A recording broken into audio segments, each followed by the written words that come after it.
कार्तिक मास महात्म्य कथा अध्याय 2। भगवान श्री कृष्ण आगे बोले, हे प्रिय, जब गुणवती को राक्षस द्वारा अपने पति एवं अपने पिता के मारे जाने का समाचार मिला तो वह विलाप करने लगी। हे नाथ, हे पिता, मुझको त्याग कर आप कहाँ चले गए? मैं अकेली स्त्री, तुम्हारे बिना अब क्या करूं? अब मेरा भोजन, वस्त्र आदि की व्यवस्था कौन करेगा? घर में प्रेम पूर्वक मेरा पालन पोषण कौन करेगा?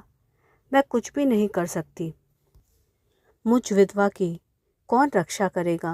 मैं कहाँ जाऊं? मेरे पास तो अब कोई ठिकाना भी नहीं रहा।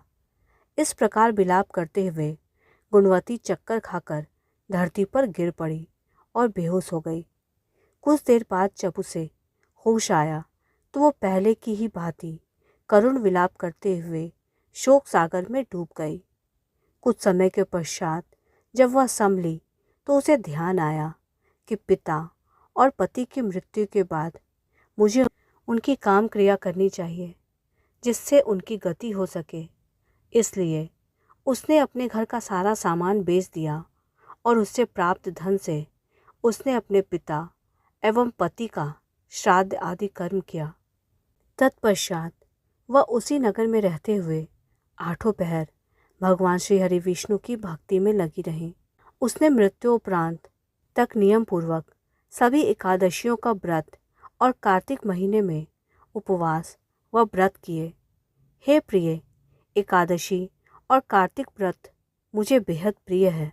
इससे भक्ति, मुक्ति, पुत्र, धन संपत्ति आदि की प्राप्ति आसानी से होती है।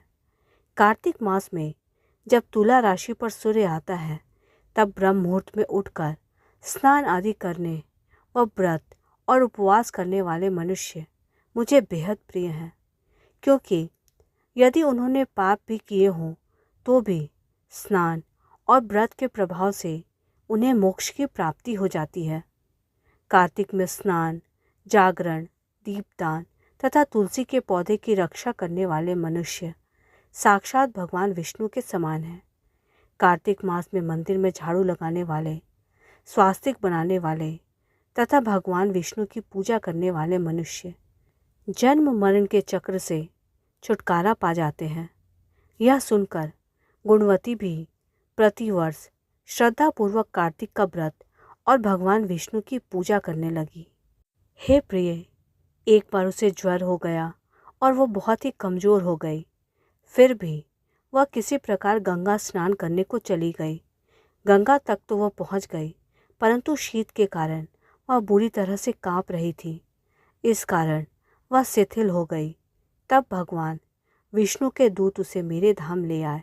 तत्पश्चात ब्रह्मा आदि देवताओं की प्रार्थना पर जब मैंने कृष्ण का अवतार लिया तो मेरे गण भी मेरे साथ इस पृथ्वी पर आए, जो इस समय यादव हैं। तुम्हारे पिता पूर्व जन्म में देव शर्मा थे तथा इस समय सत्राजित हैं। पूर्व जन्म में चंद्र शर्मा जो तुम्हारा पति था वह डाकू है, और हे देवी, तुम ही वह गुणवती हो के प्रभाव के कारण ही तुम मेरी अर्धांगिनी बनी। पूर्व जन्म में तुमने मेरे मंदिर के द्वार पर तुलसी का पौधा लगाया था। इस समय वह तेरे महल के आंगन में कल्प वृक्ष के रूप में विद्यमान है। उस जन्म में जो तुमने दीपदान किया था उसी के कारण तुम्हारी देह इतनी सुंदर है और तुम्हारे घर में साक्षात लक्ष्मी का वास है।